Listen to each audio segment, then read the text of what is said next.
there's not too much here. Let me borrow your issue because mine's got a broken part.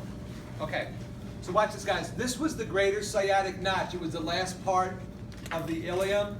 So the first landmark on the ischium, right below the greater sciatic notch, you're going to see like a little bit of a point right there. This is called the ischial spine. Ischial spine, that's it. We'll leave it at that.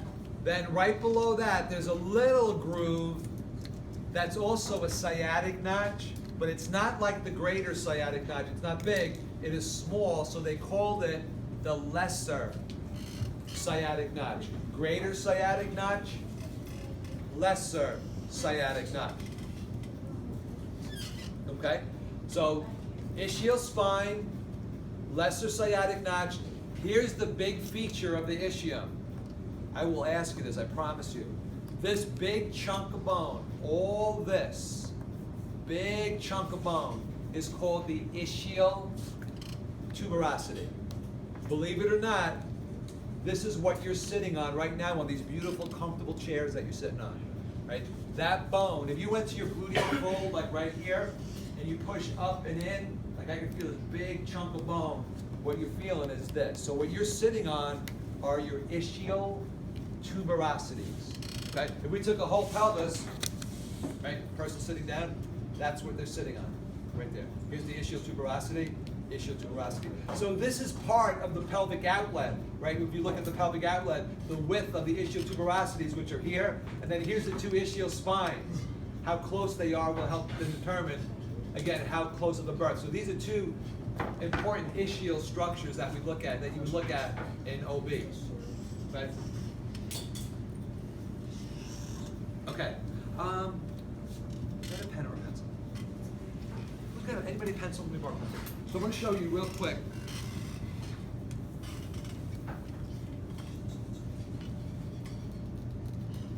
They hate when I do this, that's why I got to make sure I do it with a pencil. I've got to erase it.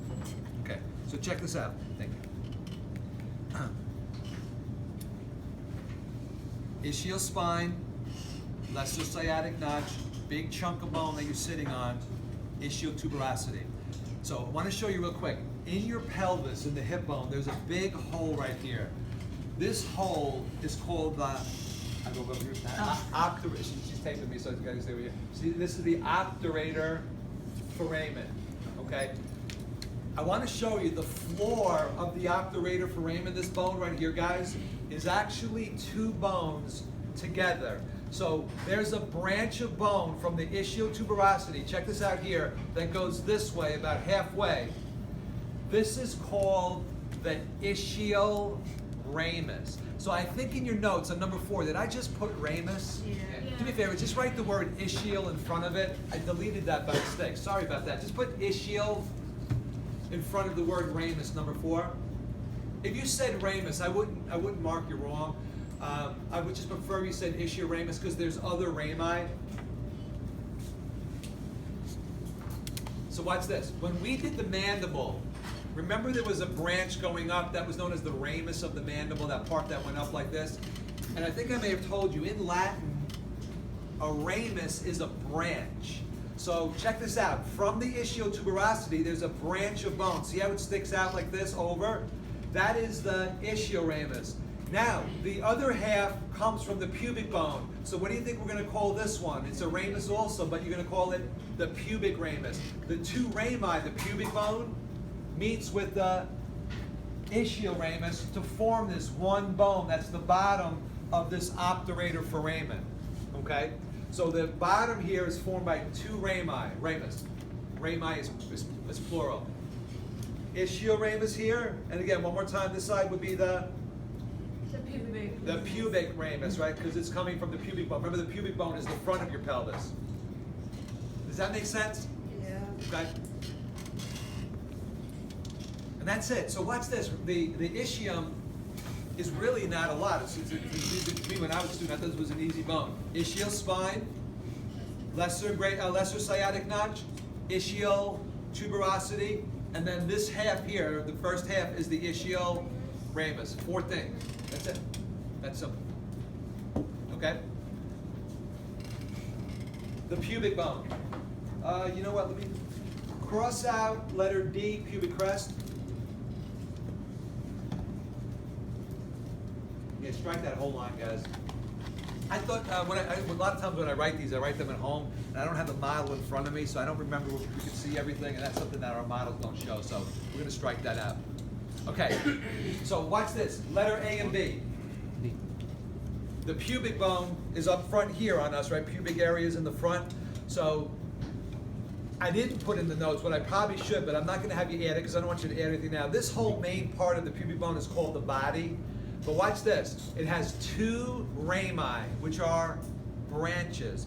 So the bottom branch is going to be the inferior pubic ramus. That's the one that meets with the ischioramus. What do you think we're going to call the top ramus over here? Superior ramus, or superior pubic ramus. So from the body, notice there's two rami. The top one is the superior, where my top finger is. The bottom one, it doesn't go the whole way, is the inferior pubic ramus, and that meets with my other finger, which is from the ischium, so that would be the ischioramus, okay? And that's how we get this whole border of the obturator foramen, okay? So know the two rami, superior pubic ramus here, inferior pubic ramus here, superior, inferior, okay? Remember that the inferior meets with the ischioramus. Okay, again, depending on your model, it may or may not be there, but if we went to the front of the body, there's a bump. This one here has a good one. There's a little circular bump right here. That's called the pubic tubercle. You can see it, I can see it well on these. So my model there doesn't have it that good. So this little bump is the pubic tubercle. You would actually feel your pubic bone. It kind of felt around. You could actually feel it sometimes. There's this little circular area right here, pubic tubercle. Okay. The last thing, between the two pubic bones, guys, right here, there's a piece of cartilage. This is called the symphysis pubis, or pubic symphysis. It's a piece of like disc, kind of like the discs that we saw in our vertebrae, but it's between the pubic bones. I'll talk about this next week when I classify joints for us. We're going to see this is a slightly movable joint. So when you walk or move, your pubic bones have a slight movement in the front. There's a little bit of movement there. All right, so know this joint, because I'm going to talk about it next week. This is the pubic symphysis, or some people say symphysis pubis. They're both the same, okay? So really, there's not a lot on the pubic bone. The superior ramus, inferior pubic ramus, the pubic tubercle, pubic symphysis. That's it. Okay? Anybody, questions or comments? This will be a station also, guaranteed.